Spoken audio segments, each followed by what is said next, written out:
wala siyang mapagawang flagship project kasi kinukuha ng Congress yung budget ng presidente para sa malalaking. Kaya pala walang project dahil kinukurap. Dahil doon sa issue ng pag-archive ng impeachment at saka yung Senate debate, sabay ito lumabas yung Senate debate eh. Hindi na-tackle masyado. Hindi na na-follow up ng mga ibang news. Isang news pa lang ang labas nito. So hindi na siya na-follow up.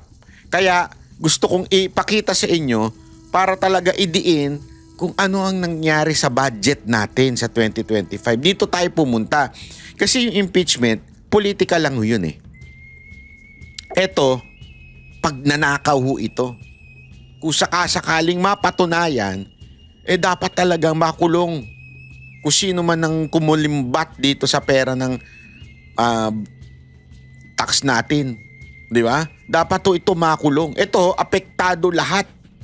Ito, parinig ko sa inyo. Ito. Panoorin nyo ito, ha? So, we're gonna show the viewers a graphic right now of the amendments made to the 2025 budget. I want you to explain this. Okay. So let's show this right now. So to the audience, what you're seeing right now, first is the 2025 NEP. That's the first line. Hindi, ganito, Karen. Ipaliwanag mo. Pinili ko, kasi di ba, Wait, mga kababayan, ha? Mali yung, alam ko, mali yung numbering na dyan eh. Dapat meron niyang nakalagay dyan by the billions kasi yan eh. Ipapaliwanag niya, billions yan eh. Hindi yan million, okay? there are 200 plus districts, di ba? So, hinanap ko kung sino yung distrito na may pinakamalaking budget for 2025. So, Balik natin. Ibalik natin yun. Okay? Alright. Yung GAA, yan na yung na-approve sa General Appropriations Act. Oo. So, ibig sabihin, yung NEP niya, 2025 NEP, ang proposed ng DPWH is 2.530 billion. Pero nung lumabas yung GAA, naging 20 billion 999 ang isang 20 billion 999 million ang isang distrito. DPWH po ito, ha? Okay. Isa pa lang po itong departamento. Mula dun sa 2 billion po ito na kesyo na na approve o pinasa ng NEP. Ang pagkatapos nitong lahat-lahat ng BICAM at saka yung small committee, umabot ng 20 billion. Pagkano yung inad? 18 billion. Nadagdagan siya ng 18 billion 469 million. Isang distrito Isang lang yan? distrito. Tapos, isang distrito lang ho ito, ha? Hello? Tiba-tiba yung distrito na ito, ha? 18 billion isang distrito ang nadagdag. Wow! Shit! Ilang babae ang mabibili mo niyan? Ilang lalaki mabibili mo niyan? Ay, kasi pervert. Baka ilang kotse mabibili mo niyan? Baka pati yung may bahay ka na sa ibang bansa, bumili ka na ng bansa niyan. 18 billion. Tapos yung isang distrito, ito second place. Ito yung second place.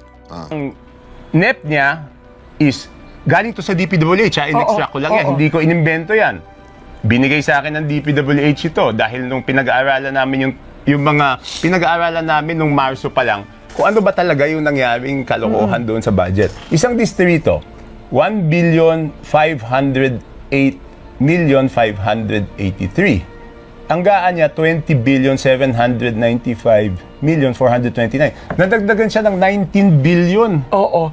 Wow! 19 billion. Ito yung top 2 district. Ibig sabihin, yung una nadagdagan ng 18 billion, yung pangalawang, second to the highest, nadagdagan ng 19 billion. Grabe naman yan. Tapos, ang pangit ng distrito nila, babaha-baha. Naku po. Gago! Do you remember anong mga distrito Alam ko, to? pero ayoko i-disclose. Pero Okay. kasi ang sinasabi ko, to be fair to the district congressmen, Alam daw niya, pero ayaw niyang ilabas. Kasi nga, hindi, para kasi, tama rin naman siya dito. Let the people na involved explain. Pero tama din siya para at least hindi siya namumulitika dito. Hindi niya pinupuntirya yung tao. Ito ang problema nung budget natin. Pwedeng nangyari yan nang hindi nila alam. Hindi kasi, di ba, lumabas na lang yan eh. Oo. Pero hindi pa pwedeng nangyari yan nang hindi alam noong chairman ng Committee on Appropriations. Yun ang Okay. Pwede balik natin Balik natin. Oo. ito mas kung bakit yung small committee. Okay. So balik tayo. Nagigets nyo? Kasi may papaliwanag pa siya dito eh. Maaring yung congressman hindi niya alam. Okay? Pero, napakalinaw na alam nung nagdi-decide. Kasi siya nagdagdag eh. Sino ba nagdi-decide? Siya. Ang total additional is 18,469,000,000, di ba? That's one district sa viewers Yes. natin. Pero ang na-discuss sa BICAM, ang nasa BICAM is 5 5,272,000,000 na naka-FLR. Oo. Ibig sabihin, hindi release ni Presidente. So you have to give him credit, di ba? Malinaw dyan ha. So ang dinagdag, 18 billion. Okay. Tapos after the BICAM, naging 5 billion na lang. Kasi daw, ang dahilan daw, sabi nito ni Tiangco, hindi daw inapruban yung 18 billion ng presidente. So ginawa lang niyang 5 billion yung dagdag. Okay? Hindi niya ni-release yung 5.2 billion. Yung nag-additional na 19 billion, 13. hindi, yung 13, ang tanong ko, Sana- kung ang BICAM is 5.2 billion, ibig sabihin ba sa small committee ba? Ayaw nila ilabas, di ba? Paano na? Kasi doon sa BICAM, So, naintindihan ninyo. Yung 5 billion, hindi nga inaprubahan ng presidente. So, ginawa lang 5 billion. So, difference between the 18 billion minus 5 is 13 billion. So, inad yun ng small committee. Yan yung pinupuntirya niya dito eh. Sino itong nasa small committee na nag-a-add ng sobrang laki? records, 5.2 billion lang. So, saan nanggaling yung 13? Sa small committee ba?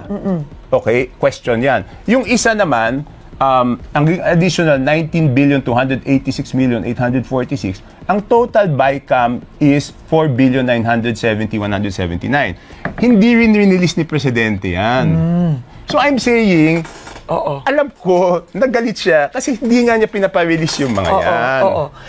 Ilan magkano ang hindi na-release ng presidente? Up to July 29, mga 84 billion. Okay, 84 billion. Yeah. So the president didn't release the funds because he is doubtful, suspicious? Hindi, pag-aralan mabuti. Tsaka doubtful. Kasi ang nakakapagtaka doon, yung iba, congressman ka, di ba? Hihingi ka ng project, dadalhin mo sa distrito mo. Yung iba, hiningi ng isang congressman, dinala niya sa ibang distrito. So how do you explain that? Is that possible? Hindi, kasi yung iba, sila proponent, pero hindi nila dadalhin doon sa distrito. Saan nakakapagtaka? Bakit hindi mo dadalhin sa distrito? Di ba kung... Alam niyo kung bakit hindi dinadala doon sa distrito? Hihingi sila ng budget, pero hindi nila dadalhin sa distrito. Alam niyo kung bakit? Yung contractor, ayaw niya mabuking. Nakamag-anak niya, at kung dito ko ilalagay sa distrito ko, malalaman pa. So, iaano ko na lang doon sa kaibigan kong distrito. Kausapin ko siya, pare. Ito yung contractor na anuin mo ha, kunin mo. Ito, maglalagay ako sa iyo ng, ako nang bahalang humingi ng budget. Ilalagay ko dyan sa iyo yung proyekto. Meron ka dyan, pero ito ang contractor na ito. Yung contractor, actually, siya rin yun na naglagay. Para lang medyo mahirapan i-trace. So, dito pala, makikita mo na kagad, malaking katarantaduhan ito. Bakit to?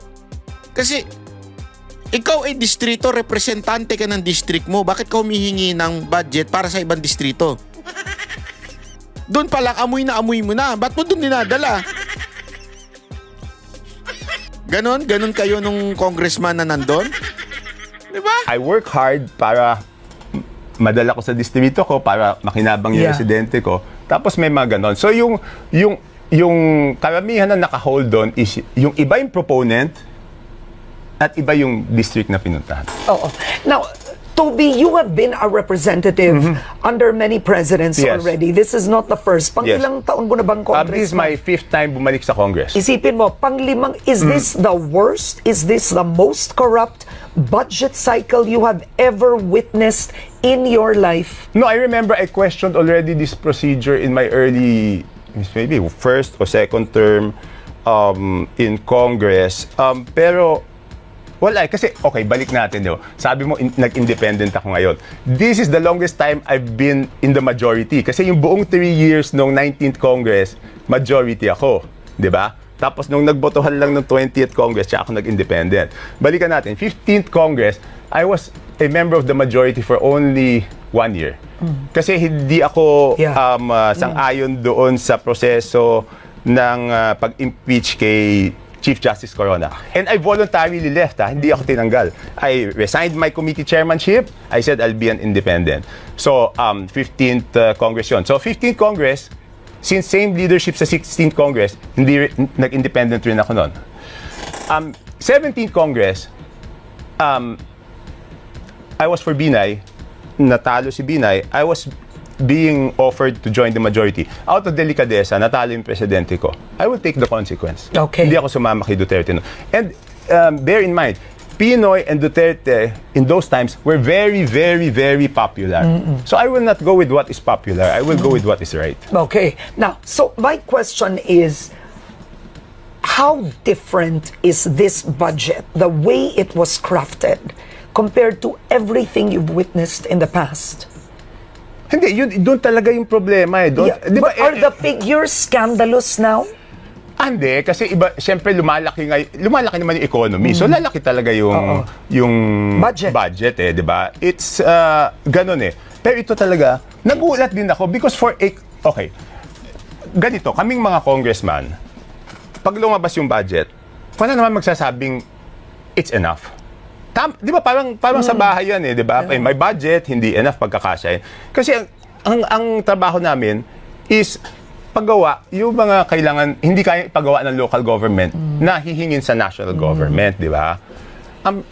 Pag hindi naman namin ginawa yun, nagkulang naman kami kasi kami naman sisingilin. O sabihin eh, tagal mo na dyan, wala kang napapagawa. Di ba? Ganon.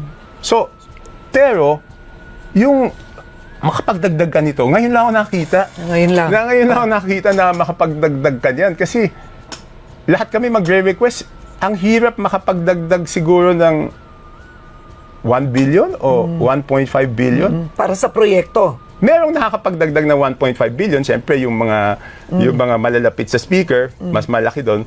Pero ito, grabe ito. Oo. Pero yung kaming mga ordinary congressmen, hindi kami makakapagdagdag doon. Di ba katulad, let's be very open, I'm perceived to be close. Di ba? Because you are a relative in a way. By affinity. By affinity, Yes. oo. Hindi ako nakaka-request ng additional na 1 billion. You can't? Okay. Kaya nga sabi ko 2025 budget, walang dagdag na 1 billion sa akin. Oo. So It's much paano less. to? Itong mga distritong ito na itinuro mo, ang mga dagdag 18 billion, 19 billion. From the NEP, from the NEP. Oo, from the NEP. So, do you want wag na lang NEP ang basihan? Gaan na lang. Ano yung tamang basihan? No, because this is the additional eh. Yeah. The NEP is the budget of the president. This is based doon sa proposal ng DPWH, ito ang para sa distrito na ito. So, paano nangyari yun? Siguro, para sa transparency, kaya nga tanong natin yung small committee. Saan ba yan? Sa small committee ba yan? O sa BICAM ba na dagdag? O saan? Okay. Now, Representative Tiangco, were you not a part of the Appropriations Committee at one point? I was vice chairman. Ang dinifensahan ko doon is... Kasi baka mapulaan ka. Hindi, okay lang. Sabihin I nila, was not bakit a di member mo of the I was not a member of the BICAM. Okay. I was never a member of the BICAM. I was not a member of the small committee. Ang dinipensahan ko doon, the last budget, for 3 budgets, ang dinipensahan ko doon is the should. And I think Office of the President. And this last budget, they let me defend agriculture. Okay. So, in Okay. other words, you had no say Wala akong in alam effect. dyan. You had no say. Now, why would the President allow the Speaker, allow Appropriations Chair Zaldico to murder the Did he budget? allow? Okay. Or didn't we remove? Okay, yeah, buti you brought that up. He's not getting, I mean, syempre sabihin, separation of powers, di ba? Bakit namin tinanggal si Saldico? Bakit? Hindi, bakit? You read between the lines. Di galit yung presidente dun sa nangyari sa budget. Simple, di ba? Bakit namin Dito mga kababayan, hindi po ako nagsabi Zaldico, makinig ka. Sabi ni Tiangco, tinanggal ka. Hindi ako nagsabi, si Tiangco. Sabi ni Tiangco, tinanggal ka. Dahil galit daw ang presidente. So galit siya yung si Marcos. Ulitin ko ipi-play natin. Kasi ang sinasabi, remember, yung claim ni Zaldico ay health reason. Kaya siya nawala sa APRO. Pero ano di sinasabi ni Tiangco dito? Allow Appropriations Chair Zaldico to murder the Did he budget? allow? Okay. Or didn't we remove? Okay, yeah, buti you brought that up. He's not getting, I mean, syempre sabihin, separation of powers, di ba? Bakit namin tinanggal si Saldico? Bakit namin tinanggal si Saldico? Well, first fact, according to Tiangco, tinanggal namin. Sino yung namin? Bakit? Hindi, bakit? You read between the lines. Di galit yung presidente dun sa nangyari sa budget. Simple. Galit ang presidente dun sa nangyari sa budget. So parang sinasabi niya, kasama siya doon sa nag-decide na tinanggal si Saldico. Di ba? Bakit namin tatanggalin? Alam namin galit siya dun sa nangyari sa budget. Kaya tinanggal. Now, ito tanong to ng pangkaraniwang tao. Can the President rein in on the Speaker? Karen, it's a difficult. I mean, sometimes I text the president some unsolicited suggestions, but the speakership is one thing. It's so sensitive kasi baka pag hinalaan ako na interesado lang ako sa posisyon ng speaker. So it's one thing na hindi ko siya makausap directly. Were you ever a contender? I mean, set the record straight. I'm reading, you were a contender. Albi Benitez was a contender. Were you making proactive moves to No. the Speaker? You name me one congressman na kinausap ko. Ang nangyayari noon is because nga, of course, mahirap to. Kasi wala naman aamin. And I understand why. Because nga, papapunta tayo doon sa susunod, natakot sila doon sa mga soft, di ba? But right after the elections, Madam, even up to the last day, even up to Sunday, ang tanong, wala pa bang utos ang Malacanang? Wala bang pagbabago? You can ask Albi, you can ask Duke. Ganon lagi ang tanong. Wala pa bang order? Kami nag-iintay lang kami. Kasi that started nung nagpapapirma sila, di ba? Remember, right after elections, hindi pa tapos yung 19 Congress. To malinaw talaga na nanggagaling ang command pagdating sa speaker doon sa presidente, lalong-lalo na dito na kung saan si Marcos. So ibig sabihin, dahil naging speaker si Romualdez uli sa 20th Congress, he allowed. So kung salot sa tingin ninyo si Romualdez, ay dahil yan pinayagan ni Marcos. Yan ang sinasabi dito. So yung palusot ni Senator Amy na lagi niya nililigtas yung kapatid niya, hindi. May responsibilidad si Marcos dito kay Romualdez. So lahat nitong kapalpakan, allegedly, lahat nitong sinasabing kalokohan dito, di umano sa budget, ay hindi lamang si Romualdez. Kasi nga, tinatanong nga siya nun wala pa bang sa Malacanang? Ibig sabihin, walang ginawang pagtutol ang Malacanang dito. Yes, nagpapirma sila, di ba? So madami nagsasabi sa akin, boss, I guess ganun tawag namin sa Congress, boss. Boss. Yung iba, pasensya na. Hindi, naintindihan ko. Then there were two big groups na sabi, yung isa, bago nga pumirma, tumawag pa sa akin, papaalam mo na kami. Walang problema kasi alam naman natin sa Congress, kahit anong pirmahan mo dyan, wala naman, doesn't mean anything. You can change your mind tomorrow. And then yung isa, ayaw nga pumirma, ako pa nagsabi, pumirma na kayo, maiipit lang kayo dyan. And hindi naman style ko yung mangdamay, di ba? If I can stand for it. Naiintindihan ko naman yung sitwasyon ng bawat congressman, di ba? Siyempre, pag naipit sila, kawawa yung mga constituents sila, di ba? Hindi naman sila yung nakakawawa eh. Yung constituents sila yung nakakawawa eh. So naiintindihan, ako nagsasabi, pirma lang kayo, pirma lang kayo. So up to the last day, madami nagtatanungan, wala pa bang go signal? Yeah. Kasi alam naman natin, the most important vote for speaker is not inside Congress. There's only one. Di ba? Alam naman natin yun eh. So lahat nagtatanong, wala pa bang utos? Wala pa bang...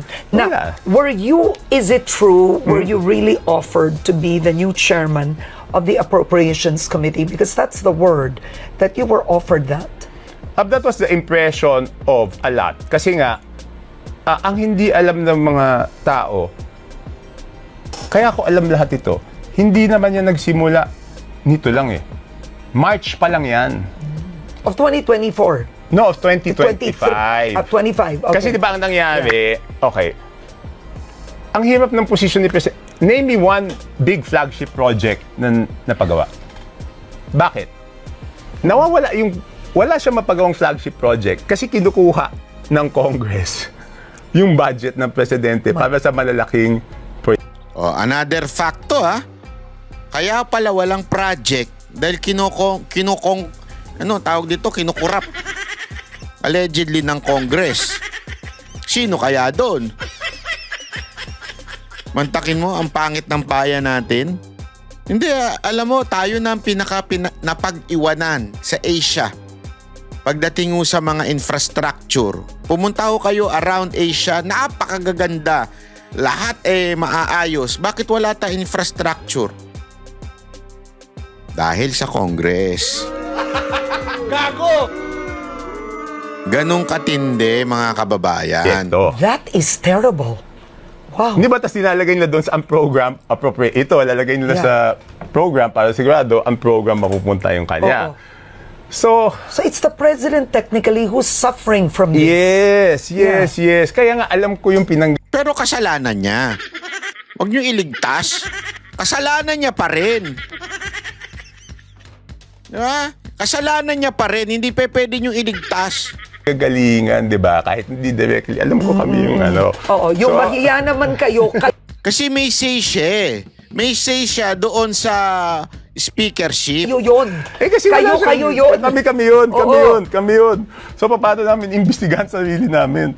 Oh, so ayan na mismo sinasabi na ni Tiangco, yung sinasabi ni Marcos na mahiya kayo. Kami yun. Ewan ko itong mga gunggong na mga congressman, pumapalakpak pa mga animal.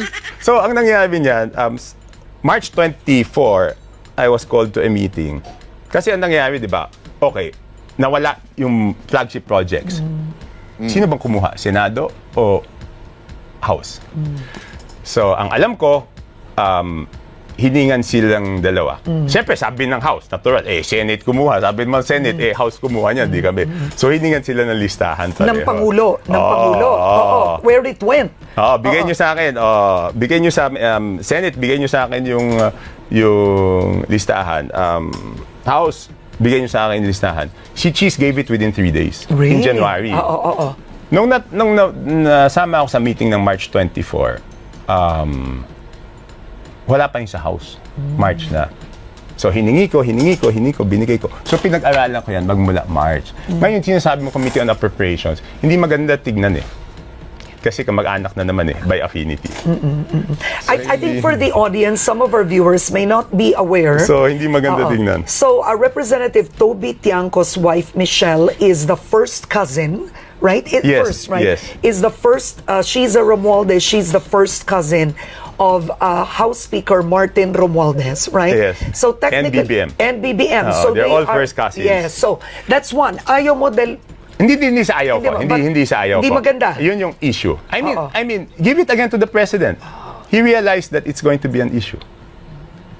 Di ba? Kaya, we're not giving him credit. He realized that it was going to be an issue. Nasabihin, kamag-anak mo na naman linagay. Di ba, hindi maganda parang speaker, tapos Apro chair. hawak yung budget ng bansa. And what about the majority floor leader? Same thing. Well, elected. And then but yeah. elected yun. Okay. Pero, that, the president realized that. So you have to give him credit, di ba?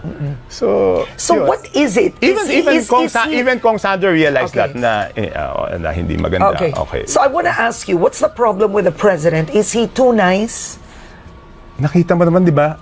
Sobrang gentle, di ba? Okay. So, sabi ko nga Sa madaling salita, mahinang nilalang. Hindi. Sa tingin nyo, mabuti yon? Gawin mo kay Duterte yan. Gawin mo kay Duterte yan. Tingnan ko lang kung saan ka pulutin. sabi ko, nung lumabas yung budget, magta 31 years na kaming kasal ni Michelle, di ba? Hindi ko yan nakikita na galit. Nakita ko lang siya nagalit nung budget na yun. yun na yun. I never seen him mad. Doon lang talaga sa budget na yun. Okay, now. Kaya alam ko kami yun. Okay. 100%. Hindi na pa pwedeng ibang tao yun. Now, before we go on to the 777, it's not easy being you also at this Why? point. I mean, you're speaking out. Okay. You know, you're alone. I'm hearing talk that some congressmen are actually upset that you're exposing the infirmities of the budget because it benefits a lot of them too. How do you do this na, you know, you are out there, you're boldly speaking out? I've been there, done that, di ba? I've never chosen the popular path. I've always chosen the right path. Okay, balik tayo. I was mayor in nung tinatanggal si ERAP, di ba? Ang reason naman nun kaya okay, tinatanggal si ERAP, hindi naman ako kilala ni ERAP eh. I think it was 7 days before he left. Tsaka lang ako sumama sa partido ni ERAP. Sabi ng mga tao, nasiraan ka ng ulo, papaalis na yan, bakit ka sumama dyan? Ayoko nung extrajudicial na pagtanggal, tapusin yung impeachment, okay, ayoko yung mag-walk out, tapos, I mean, that's water People under power, the bridge, yeah. diba? But in I'm other just words, saying, you made that stand. I made that stand, and GMA became president up to 2010. Hindi ako sumama kay GMA. 9 years. 9 years. And I was mayor at that time. Kailangan, I mean, Oh, that's hard. may Yeah. control sa amin noon. So, kay ERAP ako, up to 2010 hanggang nakakulong. So, pag napanindigan ko, yun yung tama. And Michelle is very supportive of me. Even in Yeah. this time, sabi niya sa akin, How is that? Huh? I mean, it's how's the family dynamics? wala, sabi niya sa akin, basta kung ano yung tama, yun ang gawin mo. Huwag kang sasama kung... So that's the wife everybody needs. Huh? That's the wife everybody needs to support the husband even if it affects... Hindi, ang eksaktong sabi niya sa akin, huwag kang papayag na masira ka dyan. Okay. Yan yung sabi niya sa akin. Sa budget. No, not only regarding the budget. I mean, there were many issues that we could not agree on. Basta Yeah. sinasabi niya, Yeah. huwag kang papayag na masira ka dyan.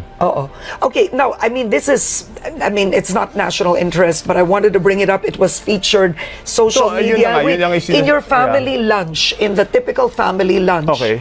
it was noticed by a social media outfit. You weren't there. Toby Tiangco absent. So, what's gonna happen now? No, how can I go? Sabit lang ako eh. Kaya lang ako imbitado dahil si Michelle ang pinsan eh. Di ba siya yung family? Ayaw pumunta ni Michelle. Paano naman ako pupunta? Ako naman okay naman sa akin pumunta, di ba? Yung tunay na kamag-anak ayaw pumunta eh. Paano naman ako pupunta dun? It's amazing that you're still smiling, Okay, actually, now, let's talk about... Ibig sabihin kasi, alam ko naman na hindi...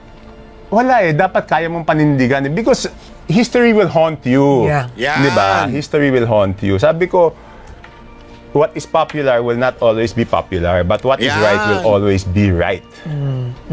Now, have you ever spoken to the speaker about any of this at any point in time?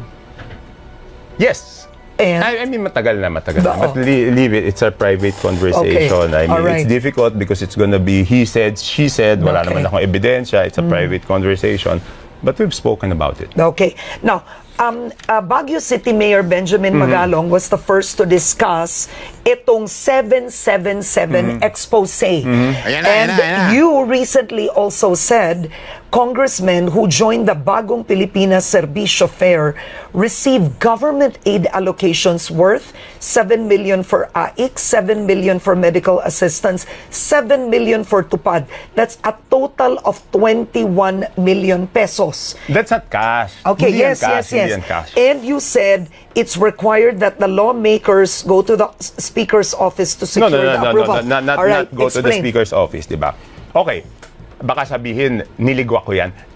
I was quiet about it. Tinanong ako nung isang reporter after the SONA, totoo ba yung 777? Alam, magsinungaling ako, di ba? So sinabi ko, totoo. And, okay, ano ba yan? Di ba naglalagay ng pondo ng AIX, AKAP, and MAIP, and TUPAD, no?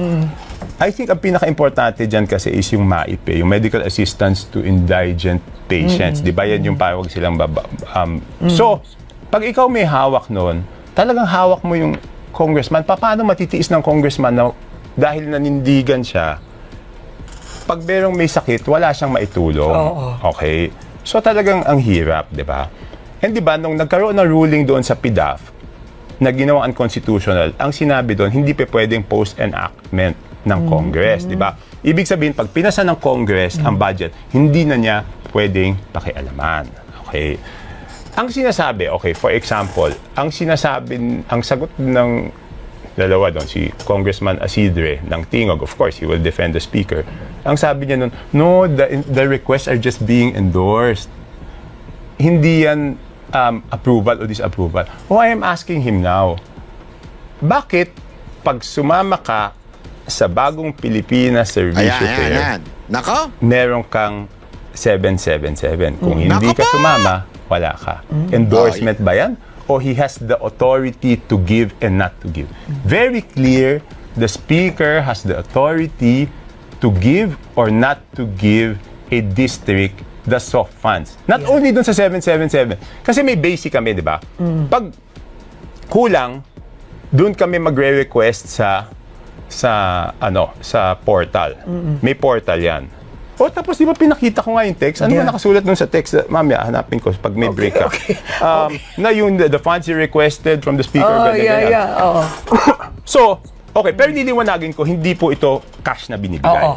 It is 7 million worth of AIX, 7 million worth of TUPAD, 7 million worth of AKAP, o minsan ginagawang 7 million worth of MAIP. So maliwanag na aprubahan na namin yung budget, but still, the authority to give or not to give is with the Speaker. At meron talaga nababawian. Pag hindi ka sumunod, if you're not a good boy or a good girl, pwede kang bawian. Pwede. Nako po, nilaglag na si Speaker. Ayan ang linaw niyan. Pwedeng bawiin ang dapat pera para sa hindi pala pera, hindi daw pera yun ayuda. Yung ayuda na dapat sana para sa taong bayan, binabawi ng speaker pag hindi ka pumunta doon sa quote unquote programa nila. Alam naman natin yun yung rally. Grabe. I-hold. Is that fundamentally wrong? Yes, because sinabi na nga doon sa bawal ang post-enactment. Our role is to approve the budget. After we approve the budget, hindi na namin pwedeng pakialaman kasi nasa executive branch na yon. It's up to the executive to implement it. Okay. Grabe, no? Now, in the 2026 budget, you have Senator Sherwin Gatchalian saying, if I'm saying this right, that he wants this to be the golden age of budget transparency. The lower house also said that they're going to open it to stakeholders, etc. One, do you believe that? Will there be a change in how Hindi nga, ipakita muna. Okay, di ba, good faith. Good faith. Hindi pa pwede kasi, kalimutan na natin yung 2025 budget. Let's move forward. Pera ng taong bayan yan, paano natin kakalimutan, di ba? Let's be accountable. Kasi gano'n naman yung ginagawa namin sa budget, di ba? What do we do in the budget? Di ba tinatanong yung mga departamento, paano nyo ginastos? Di ba? It's either, kung hindi mo nagastos ng maayos o kung may question, babawasan yung budget mo, di ba? Hindi, pakita natin. Ano ba yung nangyari doon sa small committee, doon sa 20... Kasi at least yung BICAM, Karen, at least yung BICAM, makikita mo, I can show you, may report yon. May BICAM report na pinirmahan nung mga BICAM conferees. Ito ang budget, ito binawasan, ito ang bagong amount. Ito ang budget, ito ang dinagdag, ito ang bagong amount. Yung small committee, walang binibigay yon. So, nasaan? Oo. So, mas grabe yung small committee na yon yeah, kaysa doon sa BICAM. Yung BICAM may pinirmahan. Nasaan yung pinirmahan ng 4? Pakita nila. Oo. So, when I interviewed Senate President Cheese Escudero, I think that was last week, when I asked him about the alleged insertions, he was... Again, sorry to Yeah. interrupt you. Hindi naman lahat ng an insertion is an amendment to the budget. Kaya tinatawag na insertion yan kasi binabawasan mo yung isang departmento. Hindi lahat yan masama. Hindi lahat yan masama. But in effect, because you have Senator Tito Soto, Senator Lacson, calling the 2025 budget scandalous, right? Egregious. Ang sinisi ni Cheese Escudero, technically, bakit kami tinatanong nyo yung House? Doon nagsimula lahat Hindi, kasi yan. So he's right. No, the budget emanates from the House. But meaning these amendments, he's saying in effect, Doon nga sa small committee. Saan ba yung chance ng House na mag-amend? Sa small committee. Grabe, Tapos, no? Grabe yung small committee. Tingnan nyo, walang pananagutan. inaprubahan ng House, magkaiba yung version ng House, magkaiba yung version ng Senate, magkakaroon ng BICAM. Doon ulit yung amendment. So sinasabi ko nga, dalawang pagkakataon na mag-amend. Yung BICAM, ang problema, hindi nasa publiko, pero merong pinirmahan sila na ito yung... At least, oo. O nasaan yung report nung small committee? Okay. Wala nga ng report eh. Ang tanong ko ngayon, So hindi pa pwede, non-negotiable yan. Kung gusto namin pakita na transparent kami, pakita nila yung 2025 budget small committee. okay, you've been in Congress for so long. Is removing the small committee actually doable and possible? Yes, kaya ko lang, that's why I'm as vocal. Dati, just for the record, sinabi ko na hindi ako dutol. Ngayon kasi sinabi ng presidente, gusto ng presidente na magkaroon ng reforma, so may pag-asa. Di ba ang reason lang naman, I was watching sabi nila, kaya hindi pa pwede sa plenary kasi mahaba, 1,000 lines. O di magtrabaho kami ng Pero again, babalik ako, hindi ko papakawalan talaga yung 2025 small committee. Oo, hindi mo papakawalan Hindi ko papakawalan yan. We have to be accountable. Pero ng taong, hindi pa pwedeng, kalimutan na lang natin. But who will investigate? Who do you think should? Congressman Saldico should show. Ayun na. Nako! Kasi siya yung chairman nun. Saldi ko! Niyayari ganitiyan ko. Sabi ko sa iyo, minsan talaga. What comes around, go around, what go around, comes around.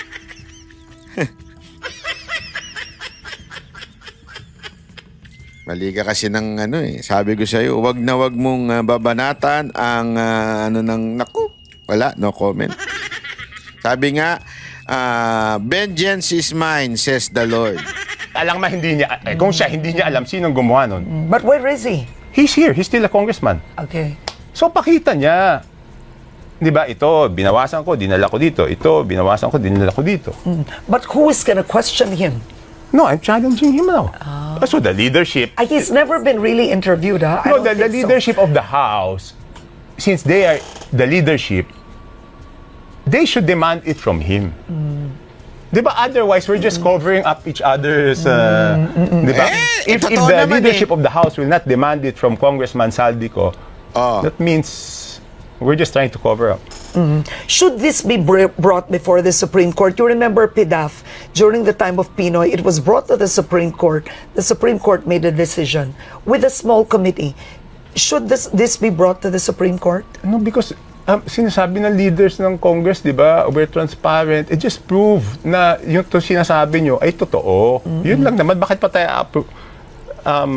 pupunta sa Supreme Court? Dadali sa Supreme Court yan kung sinasabi lang hindi totoo. But we have to hold them to their word, di ba? Sinabi mo yan, o di ilabas nyo yung report ng small committee.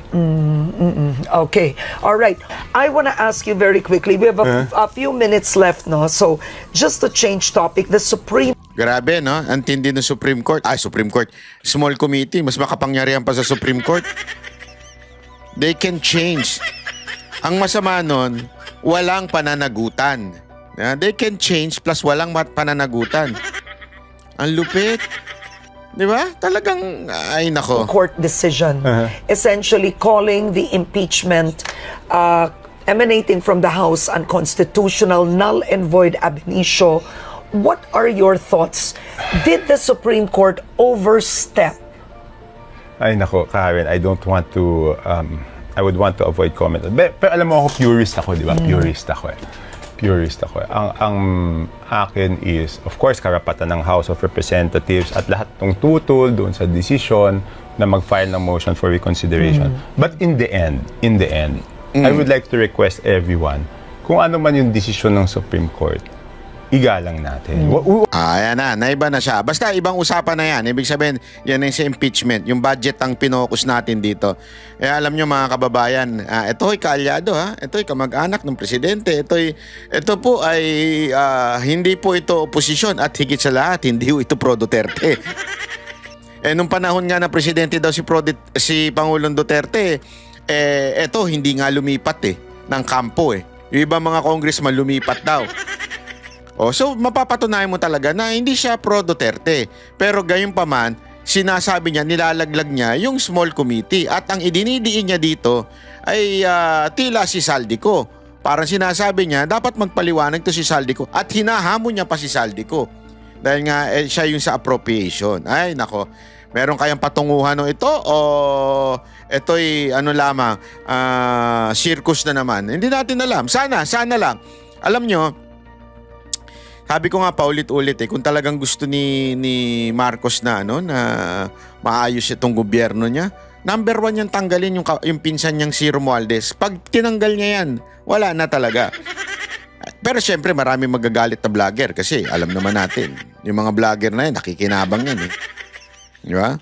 Di natin alam kung paano sila nakikinabang. Pero pag tinanggal si Romualdez, baka mawalan sila ng pagkakakitaan. Di ba? Di natin alam.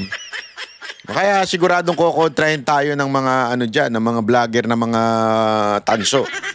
Basta tayo mga kababayan, tuloy-tuloy lang kung ano ang ano. Kayo na po, ano ho ba masasabi nyo dito sa revelasyon ni Tiangco? Comment nyo po dyan Nako, si Ontiveros sablay na naman.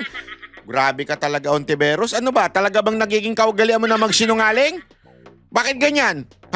Hindi kasi alam mo ngayon 'di ba? Nabuking nga kita na nagsinungaling ka doon sa dalawa mong Senate na sabi mo unanimously decided na tapos binaligtad. Kahit unanimous hindi naman pala. Nabuking kita diyan. Totoo, 'di ba? Nabuking natin siya diyan. Tapos eto na naman. Meron ka na namang ilalabas na akala mo naman katotohanan. Ito ipapakita ko sa inyo. Ayan po Meron siya sinasabing, upon checking again, the many reversal in the League of Cities decisions were not decided unanimously. So inamin niya na fake news siya. Hindi, inamin niya na yung, mantakin mo fake news ka doon mismo sa Senado. Anak naman ng wewe Dati galit na galit ka kay Mocha. Naalala ko nung galit na galit kayo kay Mocha nun. Kesyo nagpapakalat ng fake news. Di ba? Porket nagkamali lang, nagpakalat na ng fake news. Isipin mo yun. Sa social media lang yun At yun ay honest mistake. It was not to deceive people. It was an honest mistake using the wrong picture. But it really meron talagang katotohanan. Ito sa'yo wala talagang katotohanan and yet ginamit mong argumento mo. At ito pa masama, hindi mo lang ginamit sa social media. Ginamit mo pa diyan sa Senado. Na kung saan ang nagbabayad ng sahod ninyo ay aming mga tax. Ginamit mo sa function mo bilang senador. Di ba? So, ibig sabihin yan, hindi, ito lang, simpleng-simple, napakasimple lang ngunyan. Ibig sabihin, ikaw talaga ang fake news, di ba? Yan ang totoo. Gago! Bintang-bintang ka pa nun? Oh, mukhang nakakasanaya mo na fake news ha. Hindi ako nagtatanong lang ha. Dalawa kasi yan di ba? Tapos, yung kay Rene ba? Baka naman fake news din yan. Baka yung mga pinagsasabi mong dahilan, fake news din. Ako'y nagtatanong sa'yo ha, tinatanong kita. Sumagot ka, fake news ba yung si Rene? Kasi, nakita natin, nagpakalat ka ng fake news sa Senado pa. Oh, nagsinungaling ka. Nagkamali ka. Ang tanong, hindi ka kaya nagkamali doon kay Rene? Ako nagtatanong lang ha, doon sa witness mo, hindi ka kaya nagkamali doon? Oh. Diba? O nagpapakalat ka na naman ng maling impormasyon. Ako nagtatanong lang ha. Magdadahilan ka pa, this is a reminder that no one is immune. Hindi. I-remind mo sarili mo, wag mo kami idamay. Mali-mali ka. Tapos mga kababayan ha, eto mga kababayan, etong sinasabi na naman niyang case na kesyo unheard daw pero na-reverse. Ipapakita ko sa inyo na tila nanlilin lang na naman si Ontiveros dito. Papatunayan ko sa inyo yan na nanlilin lang na naman si Ontiveros sa sinasabi niyang case na yan. Akala mo kasi ang tao oo lang ng oo sa'yo Yan ang akala mo kung yung mga ano ba to, mga Gen Z mo, oo lang ng oo dahil tatanga-tanga. Yung mga followers mong tatanga-tanga, oo lang ng oo sa'yo. Kami hong taong bayan, ang tunay na taong bayan, hindi kami oo ng oo sa'yo. Tandaan mo yan. Lahat na sasabihin mo, i-research namin dahil alam namin, nagkamali ka na nung una. Eto, ini-research ko din. Mamaya, papakita ko sa inyo. Pero bago yan, bago ko sa inyo ipaliwanag ng gustong-gusto ko ano yung mistake na naman na yan na pinipilit ni Ontiveros, ipapakita ko muna sa inyo yung paliwanag ni Marcoleta. Para maintindihan nyo kung ano yung pinanggagalingan ng ating paliwanag. Pero actually, mas lalaliman pa natin. Kasi hindi na ako masyadong nilaliman ni Marcoleta pero napakaganda ng kanyang sinabi dito. Panoorin nyo Halimbawa, biglang nagkaroon ng isang napakalaking milagro. Yung Supreme Court, walo sa kanila, ni-reverse ang sarili. Okay. Walo. O, sinasabi niya kasi, 180 degrees. may pagkakataong kanya namang Opo. nag-reverse unanimous. Naku, may nawang mali dyan, Sen, ha? Meron Ay, pong nawang mali. hindi ako kumibo doon. Kasi, kumbaga sa, alam mo yung Jen, tayo kasi magsasaka Jen, Opo, ang magsasaka kung minsan nagiging manging isda. okay. Magkahalo yun Kasi pagkatapos mo maitanim yan, may mga isdang Tama. May variety na kayo ng palay natin. Oo, Hindi ka mag-isda ng Hito. hito kayo dalag. Para mahuli mo ngayon, meron kang silo. Hindi ko kasi alam sa Tagalog yung sa Kapampangan ang tawag namin balisasa. Balisasa. Yung Alam ko kung ba't siya tumawa. Kasi sounds familiar yung balisasa Kaming mga lalaki lang ang nakakaintindi niyan. yung balisasa, isang ginawang pangsilo ng isda yun. Opo. Iuumang mo sa tubig yan. Lalo na yung medyo umaagos yan. Ngayon, yung isda, meron siyang option na pumasok. Matetempt siya na pumasok Kasi maglalagay ka ng doon. Ano, yes po. Okay. So, pero may option siya, ha? Papasok kaya ako hindi? Ganun ko tinitingnan yung kahapon. Kahapon ba yun? Wednesday po, Wednesday. Wednesday. Isang araw. Opo. Isang araw. Sige, pumasok ka. Akala yung pumasok, yung balisasa dyan, pagpasok mo ron, madaling pagpasok Hindi ka makalabas. Kaya lang nakaganon yun Yung parang Palitan pagpasok dulo, mo, pag ano mo, nakaano na yun. Kahit anong One gawin way mo yun doon, hindi ka na pwedeng lumabas. One way. O, tignan mo nangyari ngayon. Ang Supreme Court na nagsabi. Mali naman yung mga pinagsasabi mo. Kasi nung Sa madaling salita mga kababayan, sinasabi niya dito, na-trap si Ontiveros. sabihin niya yung League of Cities versus Comelec, napangiti na ako doon. Opo. Kasi kaya ako na inumag yun. Kasi alam nyo, natalakay natin. Tatlong beses nagkabali-baligtad yun. At merong nag-dissent doon. Hindi unanimous yun. Ayun. O, tingnan mo ngayon. At saka ngayon, pinipilit niyang magpaliwanag. Kumbaga sa isda, sabi ko nga sa inyo, nahuli ka na ng balisasa, kahit ano pang gawin mo magpaikot-ikot, wala ka nang lalabas. Nasa sayo. Hindi, ang katwiran ho niya ngayon, Sen, Ano? ay mabuti na rin niya yung umaamin na pagkakamali, at least na itatama. Hindi kasi, Anong naitama? Walang siya naitama. tama yung kanyang pagkakamali. Na umamin. Baka may tama. Gago! Wala siyang tinama, hindi naman niya talaga inamin eh. Kasi kung aaminin niya, sasabihin niya, tama si Marcoleta na malabo na ma-reverse pa yan. Eh, wala naman siyang ginanong, pinagpipilitan niya pa rin eh. Pagkakamali. Pero nanatiling mali. Sa mga tweet, sa pag-amin mo ng tama ngayon, Oo. Nang mali. Pag-amin niya ng mali. papayag ka ngayon doon sa sinabi ko na wala pang nangyari na gano'n. Yan. Papayag ka. Dapat aminin mo na yung sinabi ko, wala pa akong nakita sa tagal ng pagiging abogado ko. Wala pa akong nakitang ganyan. Isip-isipin mo, nandun yung tatlong karakter na talagang kinatatakutan ng isang abogado. Isip-isipin mo, sasabihin sa iyo ng korte, unconstitutional.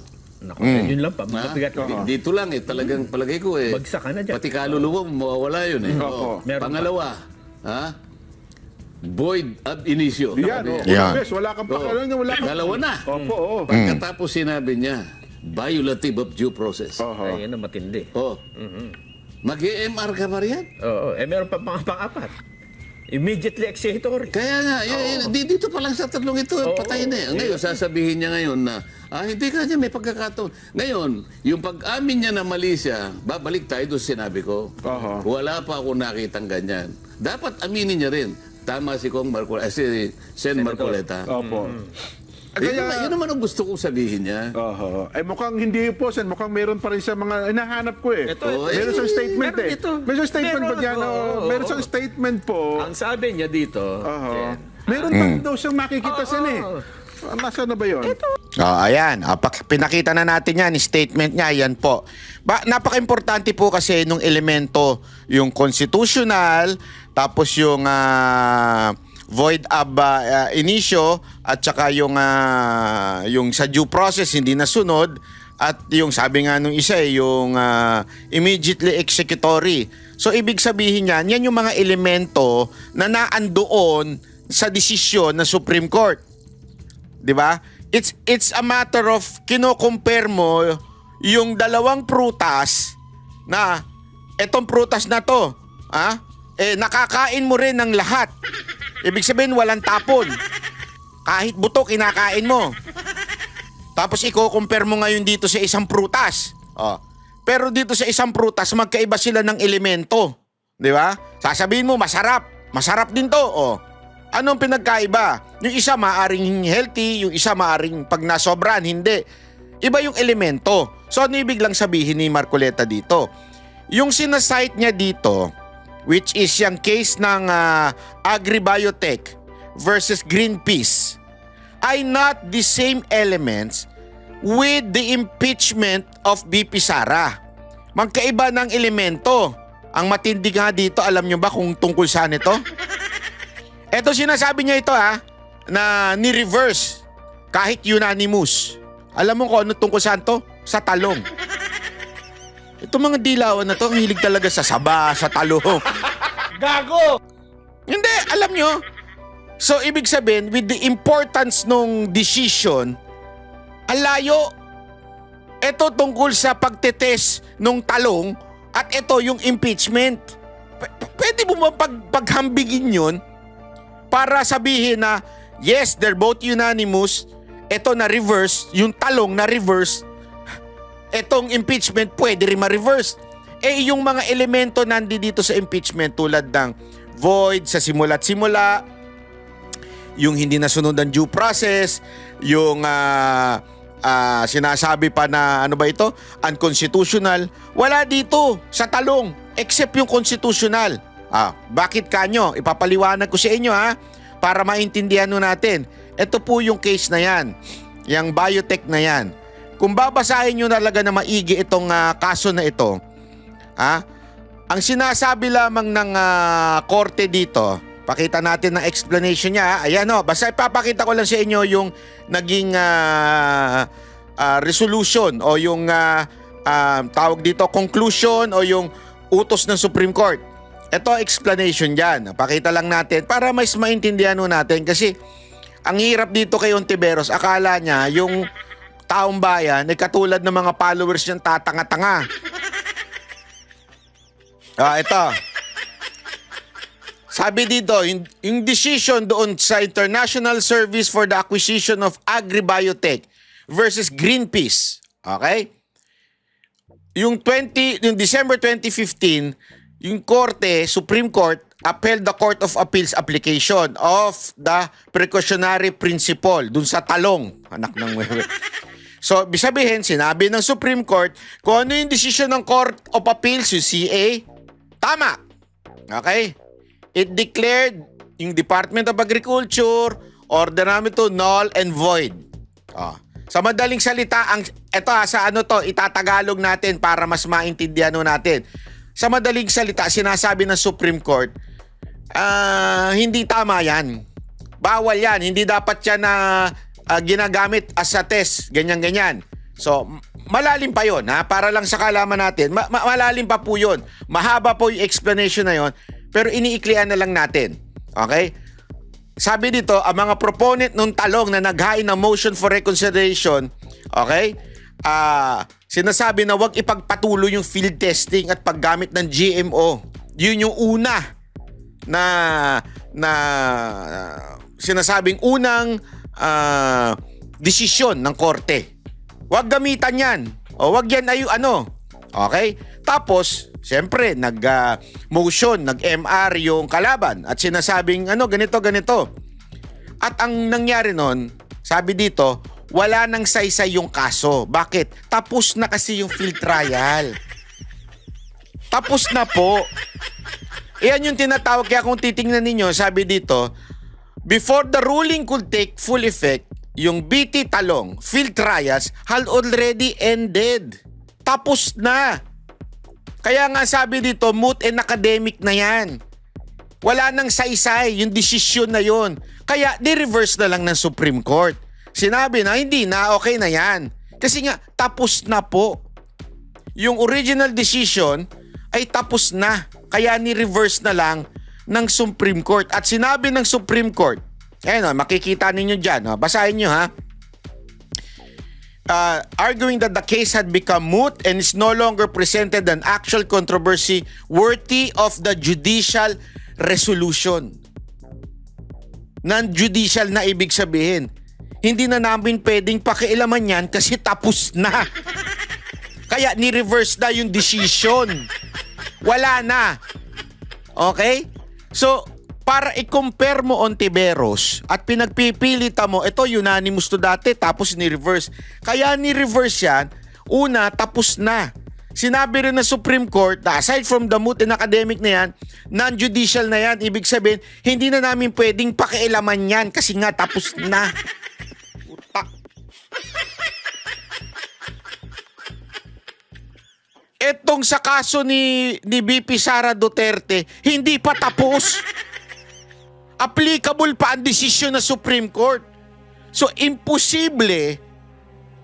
Sabi na natin, very, very, very, very, sabi nga ni pangalan nito, ni Marcoleta, you're hoping for hope. Kasi malabo na. Malabo yan. Una, unanimous yan. Sasabihin mo, yung unanimous mo, ibang konteksto naman tungkol sa talong yan. Talong. Kung titimbangin mo, napakalayo para i-compare mo sa unanimous decision dyan. Talong yan, talong. Pagte-testing sa talong. Tapos, ito hindi na nga mabigat yung issue. Tapos na. Tapos pa. Tapos na yung trial, wala na. So, moot and academic na decision ng Supreme Court. Kaya binawi na lang nila. Gets ninyo? Ang linaw po dyan. Ito talaga si Ontiveros, sablay na naman, niloloko mo na naman ang taong bayan nito eh. Taong bayan ha, yung talagang tatutong taong bayan. Pero yung mga taong tanga, na mga followers ninyo, iba yun. Kaya nga alam nyo, eto, so in summary, the reversal, ayan, sorry, paano natin? So in summary, the reversal succeeded not on substantive merits, hindi tungkol doon sa merit, but on the procedural ground that the issue had already lapsed and were no longer justiciable.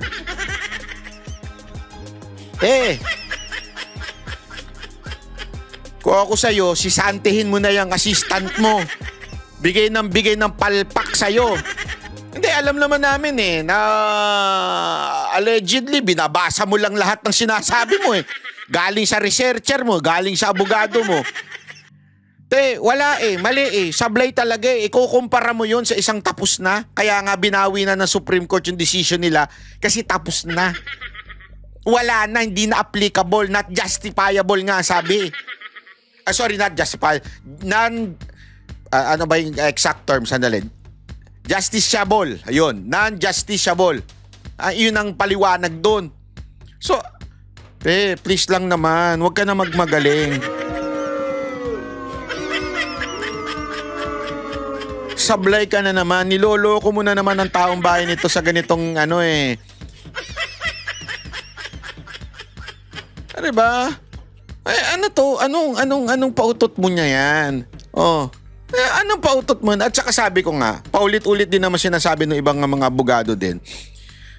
Even if there is a MR, di ba? Even if there is an MR and it is possible, o masabihin na natin, napakalabo, na baguhin pa yan ng Supreme Court, immediately executory. So, ibig sabihin, pag sinabi mong immediately executory, hindi ka pwedeng mag-antay. Kailangan mo na kagad i-apply, i-execute. Diba? Yun ang ibig sabihin ng immediately executor. You have to execute it kahit na may MR pa yan. So palpak talaga ang argumento ninyong minority. Sama-sama kayo dyan. Sabi nga ni Chis Escudero, anti-Duterte lang talaga kayo. Gago! Yan ang totoo. Alam mo, meron niyang ako nabasang sabi doon. Yung kay Corona din daw, sabi hindi ko pa kasi na research yan yung part na yan. Although allegedly, yung kay Corona rin daw, si Ontiveros din ang trumabaho dyan. Bakit kaya mahilig siya sa impeachment? Di ko alam. Pero may chismis din yung mga pumirma doon sa impeachment ni Corona. Chismis lang naman din to, allegedly din. May mga napoles. Hindi, naalala nyo? Yun yung time na yun yung napoles na yun, nagkabigayan daw, di umano, allegedly nagkabigayan daw noon, nung time na yun. Para, remember, di ba? Kalaban ni Pino yan. So, that is something na need to be proved. Pero yun daw ang dahilan nun. Ngayon, madami bang pera ang Kamara?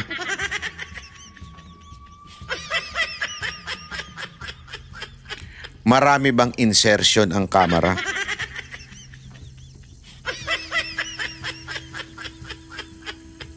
Malaki ba ang budget ng Office of the Speaker?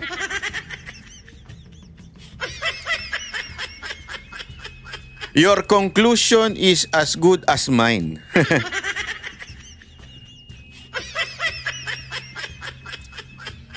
Yun lang sa akin. Kaya Ontiveros, alam mo, kung ako sa'yo, sisanti mo lahat ng mga staff mo, maghanap ka ng magaling-galing na magre-research.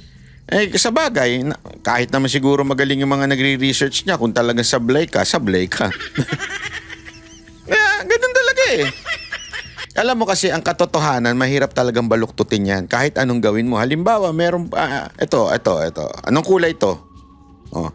Sabihin mo mang gray ito, mahirap talagang baluktutin. Puti ito eh, di ba? So hindi mo pwedeng sabihin gray ito, kulay pula ito, kulay blue. Kahit kulayan mo yan, di ba? Kahit labuan mo yung mata nung tumitingin, puti pa din yan. That's the truth. Yun ang sinasabi natin na stick on the truth. Bakit? Kasi kahit anong mangyari, lalabas at lalabas ang katotohanan. Di ba? Ayan, tulad niyan. Sumablay ka na. Ngayon, sablay ka pa rin. Kasi pinagpipilitan mo pa. Pinagpipilitan mo pa yung lintik na unanimous na yan. Iba ang konteksto niyang unanimous na decision ng Supreme Court diyan sa sinasabi mong sa sinasabi mong yan, yung Greenpeace at saka yung agri-biotech o yung talong, iba yan doon sa impeachment ni BP Sara Duterte. Ang layo. Yung sabi nga dyan, wala na yung merit. Bakit pa didesisyonan niya ng paninindigan ng Supreme Court na kanilang decision ay unanimous? Kailangan na nilang bawiin. Wala na nga eh. Tanuhin ko siya, nandyan pa ba impeachment ni BP Sara Duterte? Di ba nandyan pa nung nagdesisyon ng Supreme Court? Nandyan pa? Hindi na pwedeng i-reverse yan. O nire-reverse psychology mo lang kami. Gago! Ang baduy mo, banat ba ya? Huwag mo nang ulitin yan. Move on na tayo dyan sa lintik na kabobohan na yan, ha? Pag-usapan naman natin ibang bagay. Okay? Alam mo, bago natin pala pag-usapan na ibang bagay, naisip ko, kung ganito ang presidente, wow, palala tayo ng palala, ha? From Marcos to Ontiveros, baka susunod maging presidente na si Trillanes. Ay, by the way, Trillanes, congratulations. Palakpakan natin si Trillanes.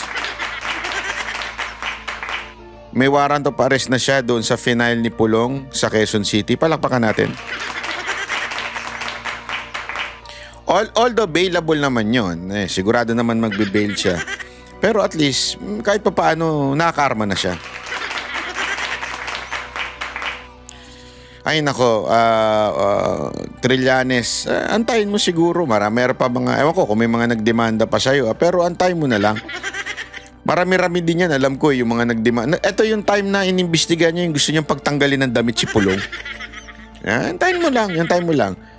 Kasi pag napatunayan, yun na. Kasi ang ano niyan, yung warrant, di ba? Kasi may probable cause. So nag-issue na yung korte ng warrant. After sa piskal, nag-probable cause. Tapos nag-issue yung korte ng warrant to get the jurisdiction kay Trillanes. Tapos papasok na yan sa hearing. Ang tanong, sisipot ba siya sa hearing? Sigurado ako pag si Pulong nandyan, sisipot yun, sigurado ako. Tutuluyan ka nito ni Pulong. Sana talaga tuluyan ka ni Pulong. At sabihin na nating may bail yan.